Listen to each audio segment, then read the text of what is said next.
Good morning 8th class. मैं आपकी Tulika ma'am, आपकी हिंदी नवनिधि इकाई 2 का पाठ 2 नागरिकता के सिद्धांत, कल ये मैंने आपको पढ़ाया था। इस पाठ को हम आगे कंटिन्यू करते हैं। बताया कि कुशल नागरिकता के सिद्धांत क्या हैं, हम क्या करें कि हम देश के कुशल नागरिक कहलाएं, इसके बारे में इस पाठ में बताया गया है। बच्चों देखिए पेज नंबर 62, दूसरा पैराग्राफ यहाँ से पढ़ाना है मुझे। कार्यकुशलता क्या है और कार्यकुशल व्यक्ति कौन है।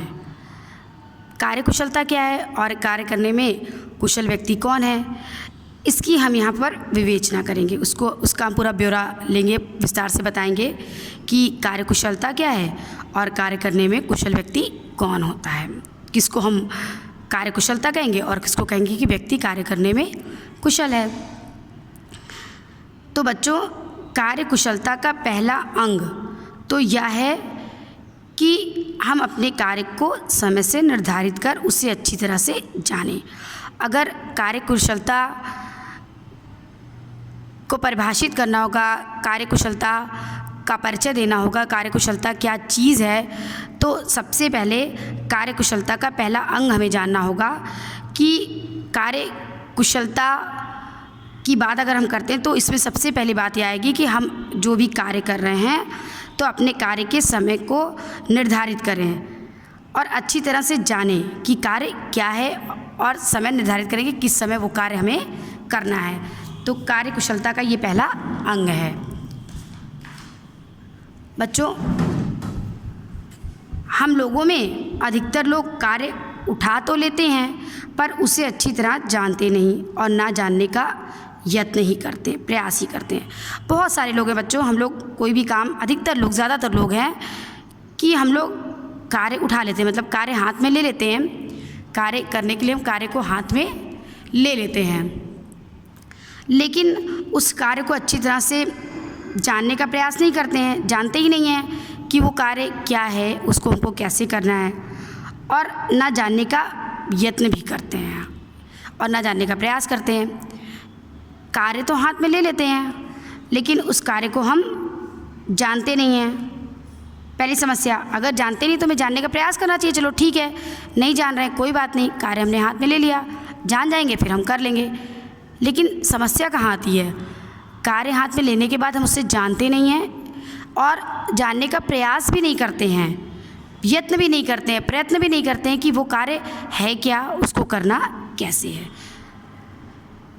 और फिर हम वो कार्य करते हैं और हमें असफलता मिल जाती है उस कार्य में। किस कार्य में?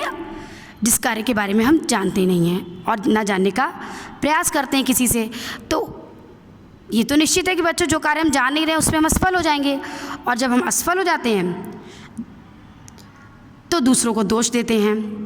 जब सफलता नहीं मिलती तब अपने को दोष ना देकर हम दूसरे को दोष देते हैं, दूसरे के ऊपर दोषारोपण करते हैं। अरे उसकी वजह से काम नहीं हो पाया, उसकी वजह से नहीं हो पाया, ये कारण था कि काम नहीं हो पाया। ये सब हम फला बातें करने लगते हैं।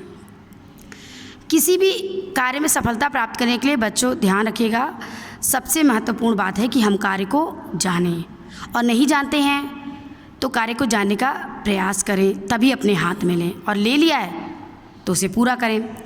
इस तरह से हम कार्य जानते नहीं हैं, हम असफल होते हैं, दुखी होते हैं, दूसरे को दोष देते हैं, अपना हृदय कलुषित मलिन करते हैं, दुखी होते हैं, और बार बार कार्य बदलते हुए बड़े संताप में जीवन व्यतीत करते हैं।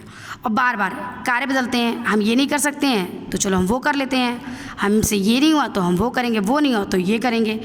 तो हम बार बार कार्य बदलते हैं और बड़े संताप में, दुख में जीवन व्यतीत करते हैं, क्योंकि कोई काम हमसे सही ढंग से नहीं होता है और हम कार्यकुशलता को प्राप्त नहीं करते हैं, कार्यकुशल नहीं हो पाते हैं, कोई कार्य नहीं हमसे हो पाता है।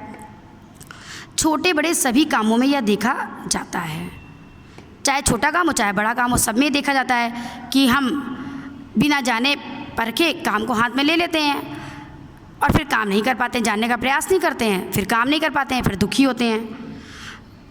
साधारण तौर से शायद यह समझा जाए कि घास छीलना या झाड़ू देना बहुत सरल है, बच्चों इस काम को हम लोग बहुत आसान समझते हैं, घास छील दिया, झाड़ू दे दिया, इसकी उपमा भी देते रहते हैं, नहीं कुछ पढ़ो लिखोगे तो घास छीलोगे, झाड़ू लगाओगे, लेकिन ये भी बहुत कठिन काम है। हम इसको बहुत सरल काम की संज्ञा देते हैं, लेकिन फिर ये भी बहुत कठिन काम है। संभव है इसमें से बहुत से लोग उसे ऐसा समझते भी हों, पर यदि उन कामों को ऐसा मतलब आसान समझते हों, पर यदि उन कामों को आजमाने के लिए किसी वक्त करने की कोशिश करें, मतलब हम जिस काम को हम सरल समझते हैं, झाड़ू लगाने को, घास छीलने को, लेकिन अगर हम कभी प्रयास करते हैं कि लाओ आज हम घास छील करके देख ही लेते हैं, आज हम झाड़ू लगाकर देख ही लेते हैं, तब हमें मालूम हो जाएगा कि वो कितना कठिन काम है।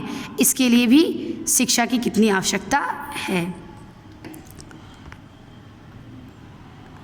हम लोगों में से अधिकतर लोग जो काम करते हैं उसकी एक एक तफसील पर ध्यान नहीं देते। जो भी काम करते हैं उसकी तफसील मतलब विस्तार, मतलब व्यापक रूप से वो कार्य है क्या, उस कार्य का सांगोपांग अध्ययन नहीं करते, ध्यान नहीं देते हैं, क्या है, कैसे कर सकते हैं, और पूरे तौर से योग्यता और निपुणता प्राप्त करने का यत्न करते हैं। मतलब कार्य के विस्तार पर हम ध्यान नहीं देते हैं और सोचते हैं कि बस ये काम हमसे हो जाए, हम इसमें योग्य हो जाएं, निपुण हो जाएं, कुशल हो जाएं, ये काम हम कर लें। इसी से हमारा काम पूरा नहीं होता है। बच्चों हमारा काम क्यों नहीं पूरा होता है? क्योंकि हम कोई काम हाथ में ले लेते हैं, लेकिन उस पर हम पूरा ध्यान नहीं देते हैं कि उस काम को कैसे करेंगे कि वो पूरा हो, बस उसको करने का प्रयत्न करने लगते हैं। पूरी योग्यता निपुणता से उसको प्राप्त करने का या पूरा करने का उस कार्य का प्रयोग करते हैं, प्रयास करते हैं, और हमारा काम पूरा नहीं हो पाता है। उस कार्य को पूरा जाने बिना, उस कार्य के ज्ञान के अभाव में कार्य मेरा पूरा नहीं होता, चाहे हम जितनी मेहनत कर लें, जितनी योग्यता दिखा दें, जितनी निपुणता दिखा लें। और हमारे हाथ से सब काम निकलते जाने का यही कारण है कि दूसरे लोग उसी काम को ज़्यादा अच्छी तरह करते हैं और हम स्वयं उनके काम को अपने काम से ज़्यादा पसंद करने लगते हैं। यदि हम लोग अपने अपने काम के एक एक अंग को अच्छी तरह समझें, हर पार्ट को, कार्य के प्रत्येक अंग को अच्छी तरह से समझें कि कार्य है क्या, कैसे करना है, कैसे पूरा होगा, कैसे निर्धारित समयावधि में हम कर सकते हैं। अगर हम सब कुछ जानें कार्य किससे संबंधित है, तो उसमें प्रवीण होने का सदा ख्याल रखें। मतलब हम कार्य को समझें और प्रवीण, उस कार्य में कुशल होने का ख्याल रखें, तो हम अपनी और अपने काम दोनों की बहुत कुछ वृद्धि और उन्नति कर सकते हैं। हम अपने अपने काम की वृद्धि और उन्नति कर सकते हैं। बच्चों समझ में आ गया? इसको अंडरलाइन कर लीजिएगा। यदि हम लोग अपने काम के एक एक अंग को अच्छी तरह समझें, उसमें प्रवीण होने का सदा ख्याल रखें, तो हम अपने काम दोनों की बहुत कुछ वृद्धि और उन्नति कर सकते हैं। ये बच्चों ये पैराग्राफ आपका ख़त्म हो गया। अगले पैराग्राफ में आइए। यहाँ पे लेखक ने उदाहरण दिया है कि चाहे हम सफाई कर्मचारी हों, दर्जी हों, धोबी हों, दुकानदार, क्लर्क या शिक्षक, हम चाहे किसी पद या ओहदे पर हों, किसी भी पद पर हों, हम सबके लिए अपने काम को अच्छी तरह से जानना अत्यंत आवश्यक है, बहुत ज़रूरी है। कोई भी काम हम कर रहे हों, अपने समाज के लिए, अपने राष्ट्र के लिए कोई भी काम हम कर रहे हों, तो ज़रूरी है कि हम अपने काम को अच्छी तरह जानें, जो कि बहुत ज़रूरी है।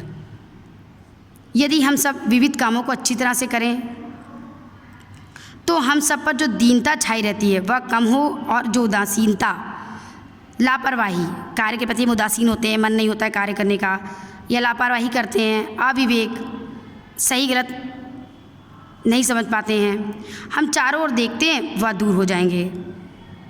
बच्चों अगर हम अपने काम को अच्छी तरह से करेंगे, तो हम जो दीनहीन बने रहते हैं, जो उदासीन रहते हैं, केयरलेस रहते हैं, हम सही गलत समझ नहीं पाते हैं, तो ये काफ़ी हद तक ये जो कमियां हैं हमारे अंदर की, वो दूर हो जाएंगी। हम सब कार्यकुशल हो सकते हैं। कार्यकुशलता छोटे या बड़े का भेद नहीं जानती। कार्यकुशल जिसका जो कार्य है, अपने अपने कार्य में हम कार्यकुशल हो सकते हैं। कार्यकुशलता छोटे और बड़े का भेद नहीं जानती है।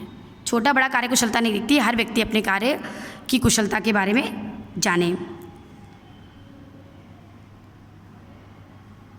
जो कार्यकुशल होगा वो आरंभ में कितना ही छोटा क्यों ना हो अवश्य उन्नति करेगा। किसी भी क्षेत्र का बच्चों दिया, कर्मचारी हो, दर्जी, धोबी, दुकानदार, क्लर्क, शिक्षक, मेहतर, जो भी हैं, अगर हम अपने कार्य को समझेंगे, अपने कार्य को करने में कुशल होंगे तो हमारा कार्य कितना छोटा हो, ये बात तो सच है कि हमें अपने कार्य में सफलता मिलेगी, हम उन्नति करेंगे। इस कारण कार्यकुशलता का प्रधान अंग परिश्रम है। इसको भी अंडरलाइन करिए। कार्यकुशलता का प्रधान अंग क्या है बच्चों? परिश्रम। यह संसार परिश्रम का है। संसार में जो कुछ भी है सब मेहनत से मिली है। जो परिश्रम करने को तैयार नहीं है वह कुछ नहीं कर सकता है। ये सोचो बैठे बैठे कुछ मिले, तो ऐसा नहीं है, मेहनत करोगे सब मिलेगा। सतत परिश्रम ही हमें आगे ले जाता है। सतत मतलब निरंतर मेहनत ही हमें तरक्की हमारी कराती है, हमें आगे ले जाती है। और सुस्ती, आलस्य हमको पीछे ढकेलता है, अवनति की ओर ले जाता है। उद्यम, परिश्रम तरक्की करता है, उन्नति करता है, और आलस्य अवनति कराती है हमारी। जो लोग अपने काम से बहुत जल्दी ही थक जाते हैं, परेशान होकर उसे छोड़ देते हैं, इस कारण हम उन्नति नहीं कर पाते हैं। बच्चों इसको अंडरलाइन कर लीजिएगा। हम उन्नति क्यों नहीं कर पाते हैं? क्योंकि हम बहुत जल्दी थक जाते हैं, अपने कार्य से परेशान हो जाते हैं। हमको धुन नहीं है, हमें लगन नहीं है। हमारे अंदर लगन होनी चाहिए, काम को कार्य करने की लगन होनी चाहिए, परेशान नहीं होना चाहिए एक काम को। हम थोड़े से बहुत चाहते हैं, ना मिलने पे रुष्ट नाराज होते हैं। थोड़ा काम करके बहुत कुछ चाहते हैं, और ये तो बच्चों सही बात है कि थोड़ा करके ज़्यादा तो मिलेगा नहीं, ज़्यादा लेना है तो मेहनत करनी पड़ेगी। हम थोड़ा करते हैं, बहुत ज़्यादा की उम्मीद करते हैं, नहीं मिलता है, फिर हम खुद से नाराज़ होते हैं। हम परिश्रम की कमी से अपना काम ठीक तरह नहीं कर पाते हैं। ये बच्चों यहीं तक रखिएगा, इसके बाद हम आपको कल पढ़ाएंगे।